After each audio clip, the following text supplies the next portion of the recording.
Hey boys, welcome back to some more Nrl Supercoach. It's going to be the round... What is it, round 8? Yes, round 8 review. I always forget the rounds, but Anzac round, which is a great... It's always a great weekend. It's always a great... just life in general, but the footy's always excellent. Unfortunately for Supercoach this week... Nicho. What have I done? What have I done? Oh, you wouldn't believe it. But as you can see, we scored 1130, which, I mean, in most weeks, getting over 1100 is seemingly a pretty good score, but not this week. Not this week, because, oh my word, some of the scores just absolutely ridiculous, and topped off by the fact our boy Nicho Hines did it twice in a row. And, Nicho giveth and then he taketh away. Although I guess in saying that, it was my fault, because Nicho did giveth twice. He gave it to us twice in a row. And oh my word. I had the captaincy on Nicho all, like, the whole week, and then just for whatever reason, I just felt good about the Cleary trade in. A lot of people, obviously, it was a pod trade in, and then a pod captaincy. Oh boy, it ruined us. And as expected, we did drop 5,800 spots. We just cannot get any sort of roll on this year in Supercoach. It's just going to be one of those years, unfortunately. I mean, we're still going to keep in the fight. We're going to try to just make up ground over the buys and hopefully in the back end of the season. But fuck, the trades are starting to diminish. So we need something. But again, I mean, I don't want to keep harping on about the captaincy, but like I'll harp on about it once again this week. I just find it so stupid that, like, so obviously, I mean, whether or not it was a 50-50 call, I took the punt on Cleary versus Hines, and obviously because they're both in the same position, you can't vice captain one or captain the other. Fair enough, like, that's the way it works. But, like, because Cleary didn't do well, like, even though Nicho Hines is in my team, I'm rooting for him to go badly. What? That's so ridiculous to me. Why would a player in your team, you're hoping that he goes badly because you didn't put the captaincy on him? I don't know. I think it's such a stupid rule in Supercoach, but let's get into the nitty gritty. Obviously, last week we got the benefit of the big captain, and I still think it's ridiculous, but regardless, let's get in, because we had some big scores. We also had some absolute duds. Starting out with the dummy halves, Robson, he got 48. I mean, honestly, he looked pretty good. He was close to getting a few more.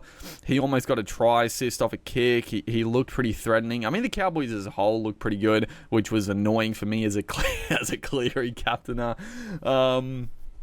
And I'm a little bit annoyed at myself here, because I was going to go Brayley. I was going to play Brayley instead of Robson, but again, I just sort of, I don't know, I chickened out, I guess. I was like, Robson's the big boy player, let's play him, and Brayley was good. I mean, a huge amount of base. He was threatening with ball in hand as well at certain points as well. So we missed out on, it's a 17-point swing. It's not a huge deal, but in the context, we're just not getting those little things right, unfortunately. The front row, oh boy, the front row. So this one actually tilts me quite a bit. So Terrell May is, I don't know what's doing. Like, I mean, in the preview for Terrell May, I was like, dude, there's no chance I'm trading him out. Another week where he plays like 30 minutes. I mean, how many did he play? Did he even play 30 this one? It was very few. Yeah, he only played 27 minutes. Like, I'm starting to think he might be a trade out. I don't know. Like, he probably is, but at the same time, I think he's a guy that, like, the money for me isn't an issue. So I think for me, I might just hold him and hope that he comes good, hoping that a lot of people trade him out, and we can get the benefits of if he starts getting bigger minutes. But I don't know. The more I look at it, like, I don't see the minutes really coming back up for him. Like, White has seemingly taken over the 40-minute role, and he's looking really good. That's the problem. Like, White is looking really good. Hargraves is getting, like, decent minutes as well. So I don't know what we're going to do. Liam Henry is the one I'm tilted about because fucking what happened?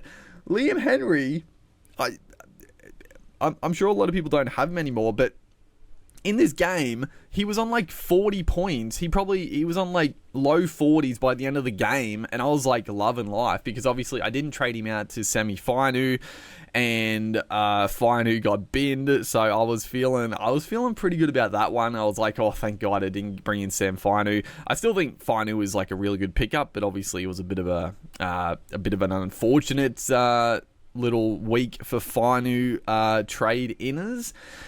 But I held Liam Henry just because, I was like, Moses Leota is out, Scott Sorensen's out, like, surely he's going to play decent minutes. And he did play pretty good minutes, and he's, like, what happened? I'm so fucking tilted, bro. Like, he was on, like, 40-odd points. He's downgraded to 29. Again, I know it's not a huge swing either way, but, like, I'm actually pretty salty about it because, like, yeah, I don't know. He played 38 minutes. I have no idea. Like, honestly, it's so baffling how he downgraded because every other week he's played, his points per minutes have been above 1, and seemingly in this one he downgraded out of the blue. So I don't know. I'm pretty salty about that one, but it's fine. I still think he's a fine hold because he's gonna, he'll get back up to like 300k. It's still somewhat on the cards to trade him out to Sam Fainu, but we don't have to do it again this week because Fainu's going to have a lowish break even, but nothing substantial still. Our back row, it started pretty well. Ali Katoa with a 78, once again proving an absolute gun. Angus Crichton banged out a big 119, which was beautiful. And Kai Pearce-Paul, didn't get any attacking starts. He was close. In that first half, oh my God, he looked so close to busting them. He just couldn't. He was so close. Like, so many runs in that first half to just going straight through or getting an offload away, but couldn't quite get it done. But still, I think he's a keeper till the end, if I'm honest. Beau Fermor, 59 points. Again, we didn't play fucking Fermor. Morgan Smithies, he was on track to get a big one. He was playing big minutes, and then he got a spell in like the last 20 odd minutes. So he got 45. It's fine. Obviously, I was hoping he would play bigger minutes and get to the, like 60 points, but not to be. And then of course Sean Lane. Oh, of course, Sean Lane. At this point, I probably should just play. Thankfully, Sean Lane's on a bye this week, so we don't even have to think about him. But yeah, we should have played Fermor, obviously, over Lane. I wasn't expecting him to get fucking tipped on his head, and when it happened, I was like, oh man, he's gonna be out for the game and score like 4 points. But I guess thankfully he came back in, but didn't do anything. So he scored 27 points. What can you do? Just a shit show. And the annoying thing with Sean Lane was that he had his 15 minutes, but then Brad Arthur also just kept him off the field for longer than 15 minutes. I was like, please, just get him back on the field. Oh, but it is what it is. It's fine. In the whole scheme of things, that wasn't our big downfall. This one right here was, so Nathan Cleary, 51 points. That's one of those ones you look back on and then you just shake your hat at.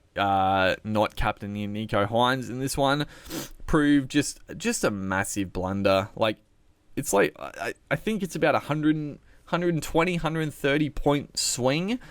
So yeah, big shift in momentum right there. Would have been a score well over 1,200 if we did captain Hines, but yeah, and I did it last week. That's the thing I'm disappointed about. But I guess I thought Raiders would show up for this one. They did not. The Sharkies were very good. It is what it is. Luke Brooks, 40 points. Fucking, you love to see it. He just continuously fucking lets me down. I guess it is nice because my other, if I didn't do this, Obviously, Schiller, I think Schiller scored like 30 odd. Like, he wasn't terrible, but he didn't score too well. So I'm still happy with the trade I made, because I probably would have played Strange. I don't know. I might have played Firmo. I'm not too sure, but I was definitely actually, no, I would have had to have played Strange, because I mean, I know Lockie Galvin scored well, but I probably would have played Strange over Galvin against the Sharks compared to the Bronx. Yeah, I think I was leaning that way. So it worked out better for me. Obviously, Brooks just continuously... He does like one good thing a game. He just has no junk. He gets no junk points like anyone else in the comp. So, yeah, we have some decisions to make, because this is going to be a big week. This is going to be a big week for trades for us. We got a big influx of cash, and we are on the prowl. So, although I wanted to save a trade this week, it ain't going to happen. We ain't going to be saving a trade this week.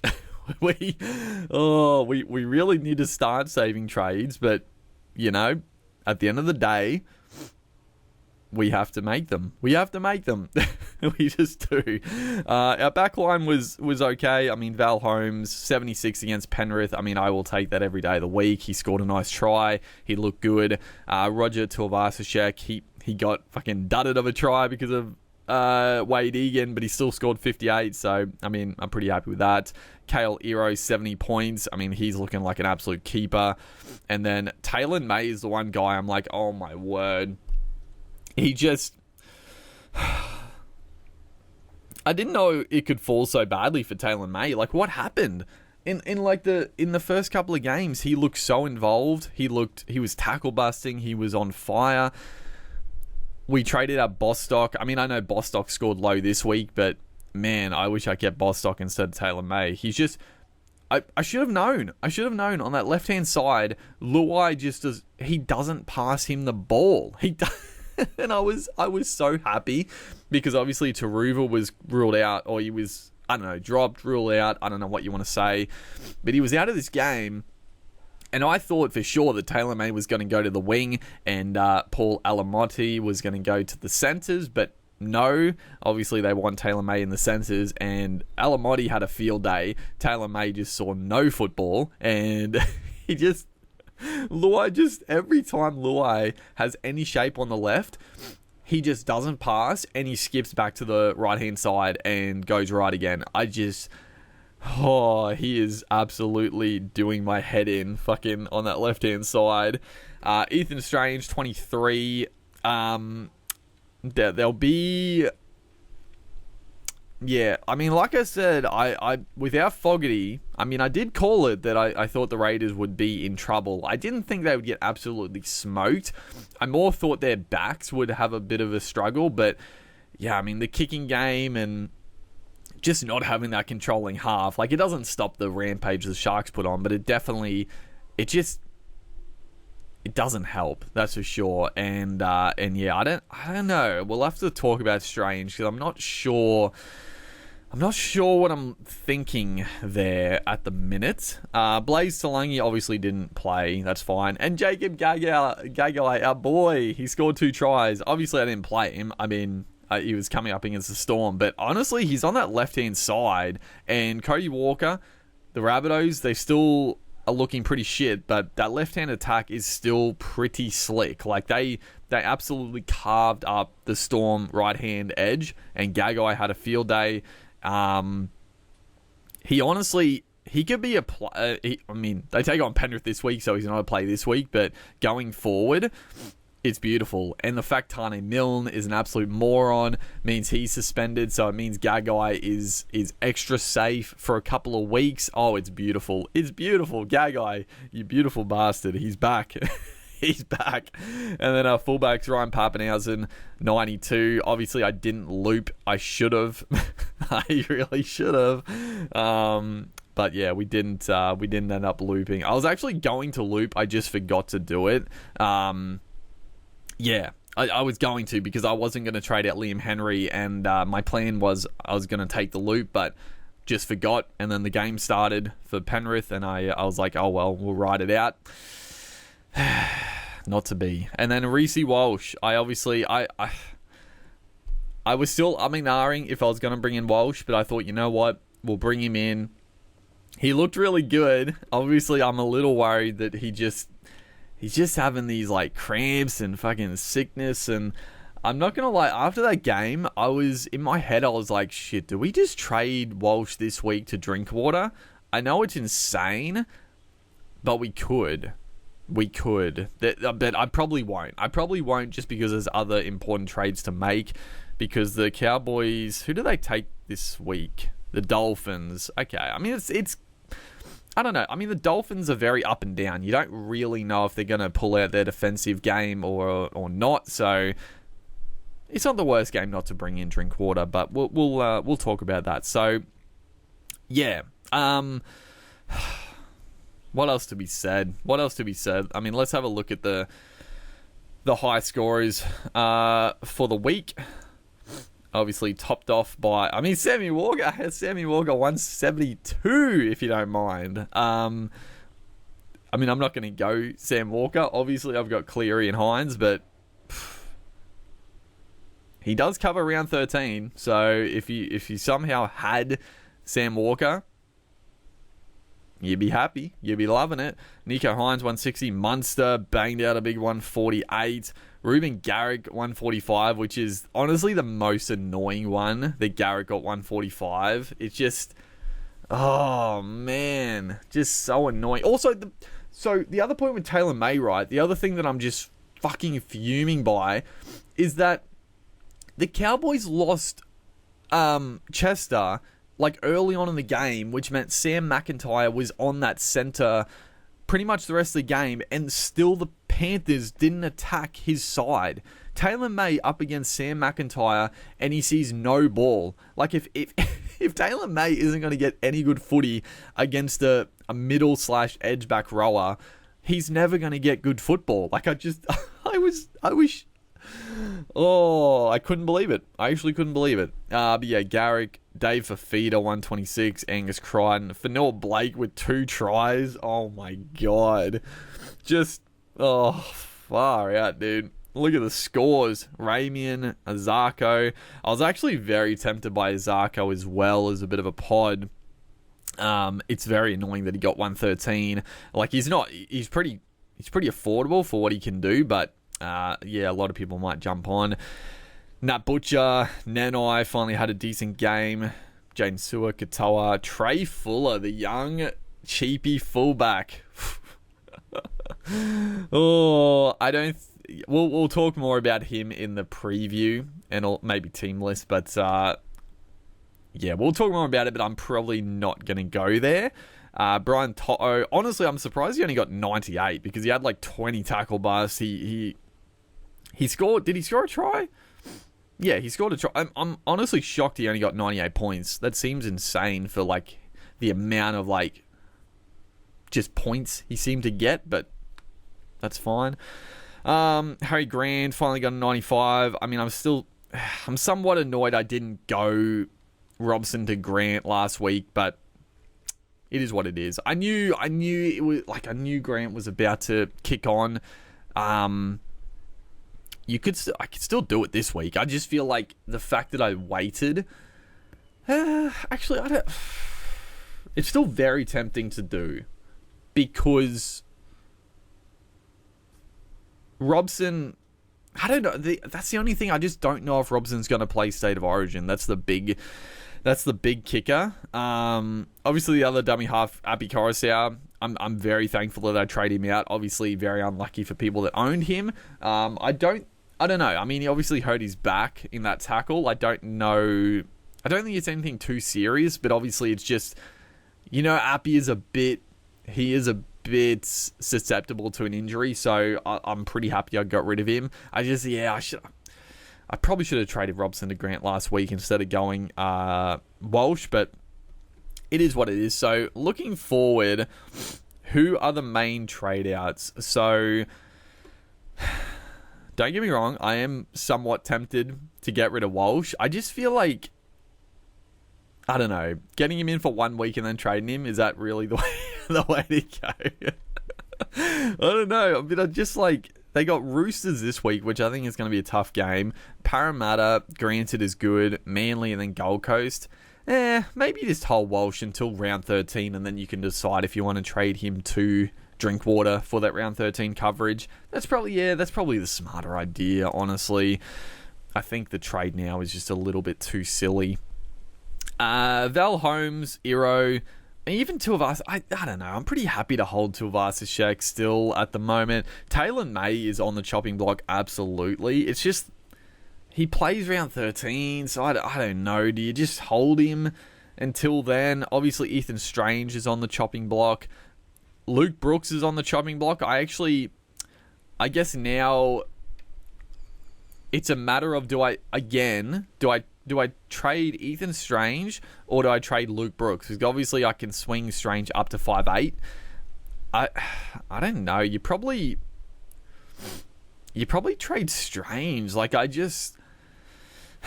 wouldn't mind watching him one more week. He does play round 13. I'm a little torn. On that one. I mean, the halfbacks, they're fine. Obviously, I do expect both these guys to play Origin, which will be a little bit annoying now. So you could, I don't know. Obviously, there'll be a potential pod play over Origin if you want to trade someone, but I think because I've used so many trades, I think I've just got to hold Cleary and Hines and just hold them through Origin, hoping that the other halfback options don't kill it. Because if I trade another one of these guys out, I'm going to have to trade them back in. So I think just hold them. Obviously, Katoa, Crichton, and Pierce-Paul are good.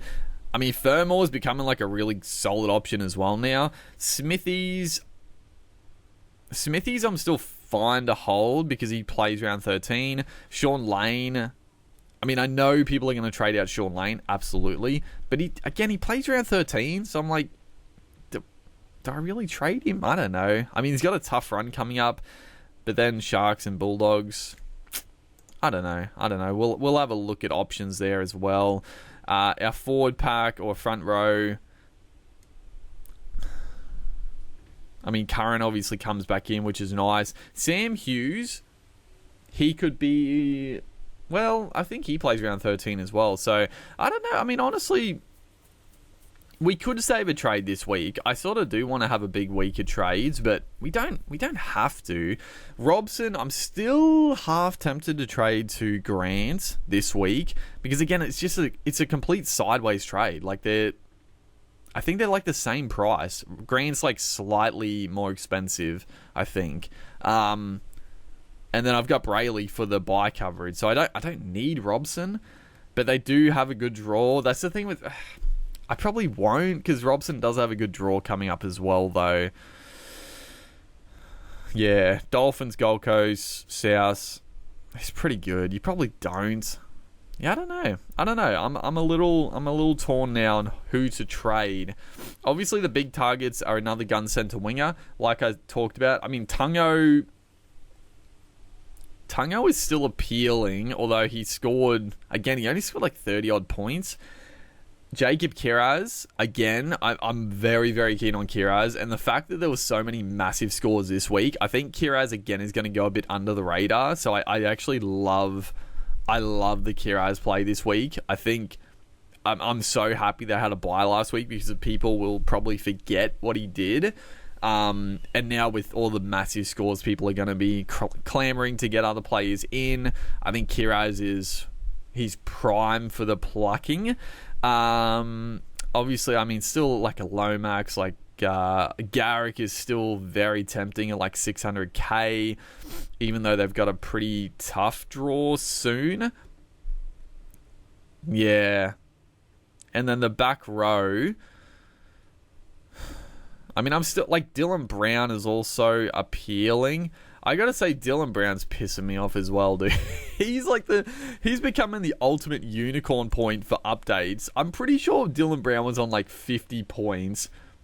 Actually, no, he probably was. Yeah, he got 64. He was probably on about 60. I think he updated a little bit, but he's still, I don't know. Do you bring in Dylan Brown? Well, you don't bring him in this week, obviously. He's got to buy, but you probably, I still think you bring Brown in round 12. Because, yeah, they come back from the bye. They play Broncos, Melbourne. South is pretty good. So you probably bring him back in round 12. And then it's a good run coming up. So that's probably the plan with Brown. Any other 5'8s I'm just not interested in. I mean, I don't know, maybe Walker. No, he's 500k, bro. He's 500,000. He was looking, honestly, he obviously, he's still a little bit out of sorts, but the attack to that left side is to look pretty slick against the Storm. But, I mean, they got Penrith this week, and then it's Dragons, Cowboys. They don't cover round 13, but it's not the biggest deal. You could, yeah, I don't know. I mean, you could go on a run with Cody Walker. He does do it. But yeah, that, and then let's have a look at Tuares, because I mean, as much as I would love Fafita, obviously I'm not going to bring in Fafita at this point. Ola Kawatu, I think he plays Origin for sure, so I'm not looking at him. Isaiah Yeo back down to earth a little bit with a 55. Is there anyone else in the back row? I mean, probably not. I don't know. There's obviously some big scores, but I think I'm pretty happy with the back row I've got. It's got good bye coverage. I've got good depth. Obviously, I probably want another gun at some point, but I don't know. There's no one like they're up and down. They're just up and down, aren't they? I mean, if Ryan Madison was going to get that back row spot, he would be beautiful to pick up at 430k. But I would imagine Cartwright will be back after the bye, so he becomes irrelevant again. And then yeah, I mean Sean Bloor, but he's up to 600k now. Bro, I was so keen on Connor Watson at the start of the year. Obviously, I didn't know he was going to get so many opportunities with injuries, but he would have been nice to pick up in the hooker spot early on in the season, just take a bit of a punt on him. He's always got the Supercoach game if he gets the points. Maxi Plath, honestly, maybe you go fucking Max Plath. Like, holy. He's gone up another 65k, but 72 in, like, base. Like, he is just everywhere. He's playing massive minutes. The Dolphins cover all three major buys, which is great. Yeah, 66 minutes. It is a bit of an influx. Like, obviously, he wasn't playing as big a minutes. He's seemingly just gone bang, bang, but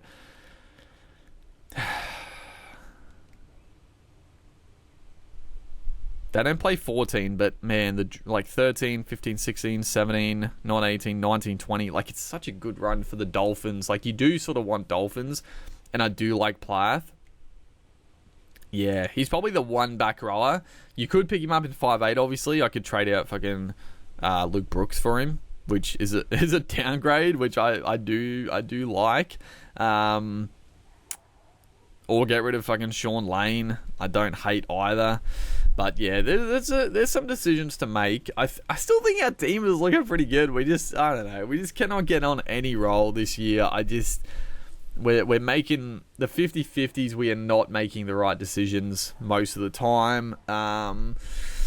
Yeah, I mean, injuries and stuff have been pretty good for us for the most, other than like the very start of the season, which screwed us with the front rowers. Like, it's been okay with injuries and whatnot, but yeah, we need to start saving trades. That's going to be a big thing.